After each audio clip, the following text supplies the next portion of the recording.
السلام علیکم دوستوں، میں ہوں آصف رضا اور آپ میرا یوٹیوب چینل دیکھ رہے ہیں رائٹرز کلب۔ آپ میرے افسانے، آرٹیکلز، موٹیویشنل اسٹوری، مزاحیہ تحریریں آپ میرے اس چینل پہ دیکھتے ہیں اور اس کو پسند بھی کرتے ہیں۔ میں آپ کا بہت شکر گزار ہوں۔ آج جو میں نے افسانہ تحریر کیا ہے،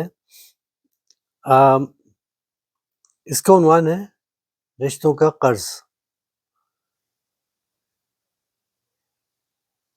آپ کو یقیناً معاشرے میں اس قسم کی تصویر کہیں نہ کہیں ضرور نظر آئی ہوگی اور آپ اس سے واقف بھی ہوں گے۔ تو چلیے بغیر کسی تاخیر کے میں افسانہ شروع کرتا ہوں۔ اس کا عنوان ہے رشتوں کا قرض۔ پانی پانی پانی، ارے کوئی پانی تو پلا دو، جھریوں سے بھرے چہرے والے بوڑھے نے کونیوں کے سہارے اٹھنے کی کوشش کرتے ہوئے پکارا۔ یہاں کون ہے میرے سوا، بوڑھے نے خود سے کہا، مگر اس چھوٹی سی کوٹری میں اس کی آواز سننے والا کوئی نہیں تھا۔ دو جوان بیٹوں اور بیٹی کا باپ آج اس حال میں اکیلا تھا۔ یہ سوچ کر صابر حسین کی آنکھوں سے کوشش کے باوجود بھی ایک آنسو بھی نہ نکل سکا۔ شاید آنسو بھی اس کے اپنوں کی طرح اس کا ساتھ چھوڑ چکے تھے۔ وہ بڑی مشکل سے اٹھ کر مٹکے کے پاس آیا اور گلاس سے چند گھونٹ پانی نکال کے ہونٹ تر کیے۔ چلو پانی بھی ختم ہو گیا، اب یہ زندگی کب ختم ہوگی؟ خیر اللہ مالک ہے، صابر حسین نے اوپر دیکھتے ہوئے جیسے اللہ کا شکر ادا کیا۔ صابر حسین ایک صاحب حیثیت ملازم پیشہ اور نہایت خوددار اور شریف نفس انسان تھے۔ اپنے دونوں لڑکوں اور بیٹی کو اعلیٰ تعلیم دلائی۔ شروع میں بیگم نے اعتراض کیا کہ ہماری اتنی حیثیت نہیں، سب بچوں کو شہر کی اعلیٰ ترین اسکولوں میں تعلیم دلوائیں۔ اور بھی درمیانی درجے کے اسکول ہیں جہاں پر تعلیم حاصل کر کے یہ لوگ بھی کامیاب زندگی گزار سکتے ہیں، مگر صابر صاحب نے دو ٹوک فیصلہ کر دیا اور اس سلسلے میں وہ کوئی بات سننا نہیں چاہتے تھے۔ گزارا کرنے کے لیے اگر روکھی سوکھی کھا کے بھی گزارا کرنا پڑے تو کرو، اور یوں ان کی تنخواہ کا بڑا حصہ بچوں کی تعلیم و تربیت پہ خرچ ہونے لگا۔ پھر وہ دن صابر صاحب کی زندگی کا سب سے اچھا دن تھا۔ وہ بے انتہا خوش تھے جس دن ان کے بڑے بیٹے کامران نے MBA اعلیٰ درجے سے پاس کر کے گولڈ میڈل حاصل کیا۔ پھر اس نے جلدی بابا کو اس بات پہ راضی کر لیا کہ اسے مزید تعلیم کے لیے امریکہ بھیج دیں۔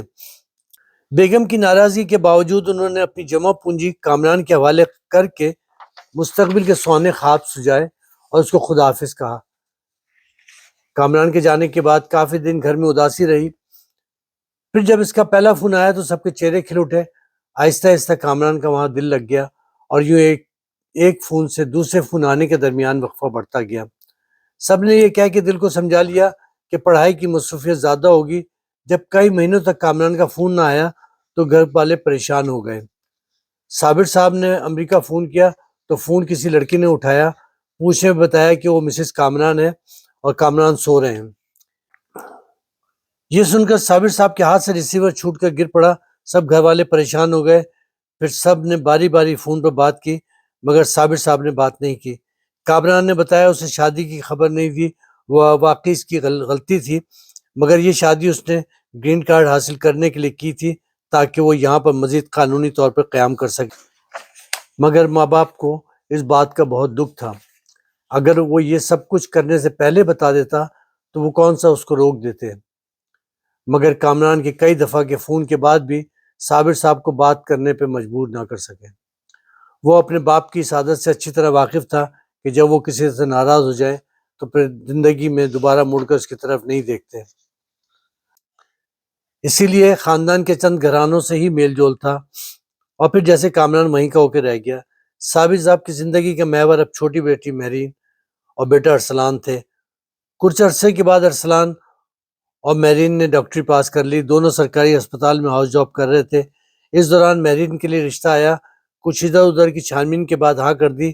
لڑکا لندن میں ماں باپ کے ساتھ رہتا تھا، یا دادا دادی کو ملنے آیا کہ مہرین سے ملاقات ہو گئی۔ مہرین اس کے دادا کا علاج کر رہی تھی جو اسپتال میں داخل تھے۔ اور پھر ایک دن وہ سب کو لے کے گھر آ گیا اور یوں میرین پردیس بہا گئی۔ گھر پھر سے سونا سونا لگنے لگا۔ گھر کی رونق بچوں سے ہوتی ہے، وہ چھوٹے ہوں یا بڑے۔ ان کا احساس ان کے جانے کے بعد ہوتا ہے۔ پہلے گھر میں کوئی نہ کوئی ہلا گلا رہتا تھا، اب کچھ نہیں تو ارسلان اور میرین میں نوک جھوک چلتی رہتی تھی۔ سب رات کو کھانے کے ٹیبل پہ جمع ہوتے، دیر تک باتیں ہوتی۔ گھر کی خاموشی کو دیکھتے ہوئے ماں کو ارسلان کی شادی کی فکر ہوئی۔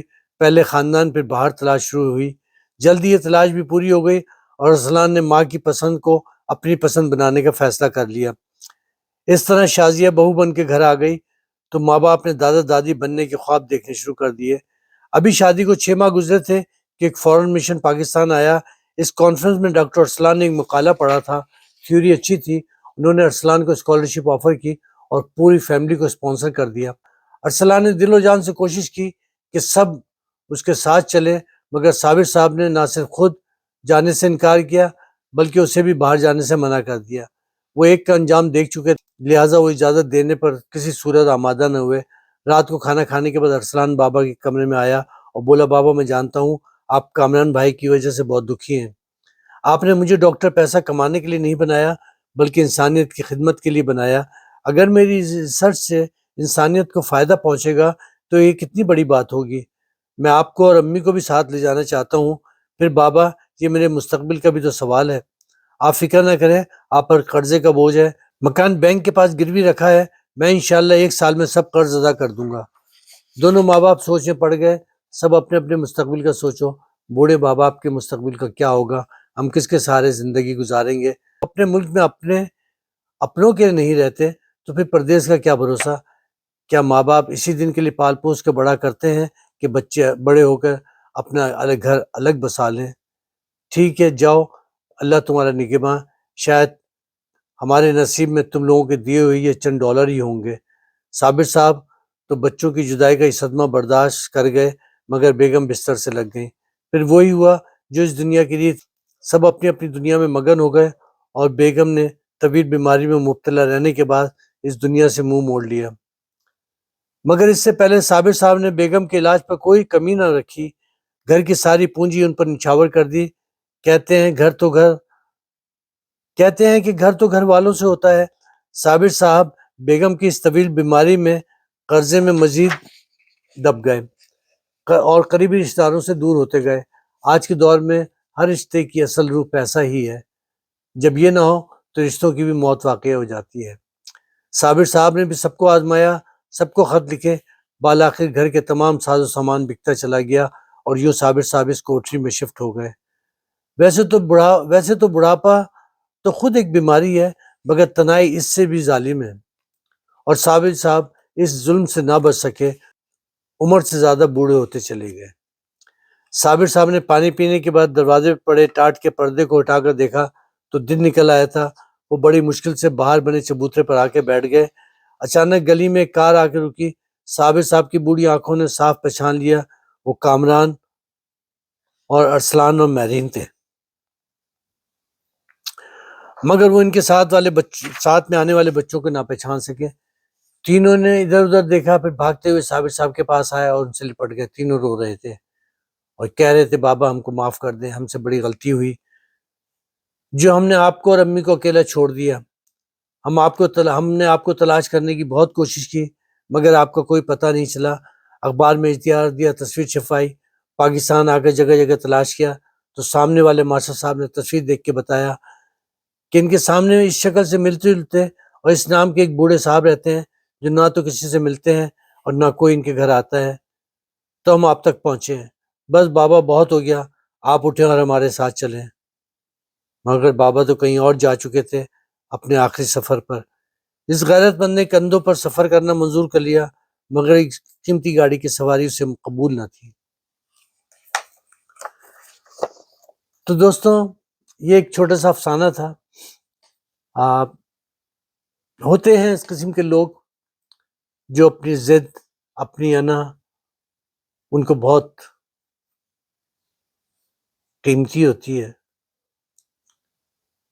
لیکن ہمیں کچھ ایسے زندگی میں کردار ملتے ہیں جو تنہائی کا شکار ہوتے ہیں، انہیں ہماری مدد چاہیے، ہم تھوڑا سا وقت نکال کے ان کی بات سن لیں تو ہمارا کچھ نہیں جائے گا، لیکن ان کو ایک ساتھ، ایک سننے والا، ایک ساتھی تھوڑی دیر کے لیے صحیح میسر تو آ جائے گا۔ تو اب میں آپ سے اجازت لیتا ہوں، ملتا ہوں پھر انشاءاللہ کسی نئے افسانے، کسی نئی مزاحیہ تحریر یا اپنی کسی شاعری کے ساتھ۔ میں شاعر تو نہیں ہوں، بس ایسے ہی تھوڑی بہت کر لیتا ہوں۔ تو پھر ملتے ہیں، کہ اپنا بہت خیال رکھیے گا، اپنے بزرگوں کا خیال رکھیے گا۔ خدا حافظ، اللہ نگہبان۔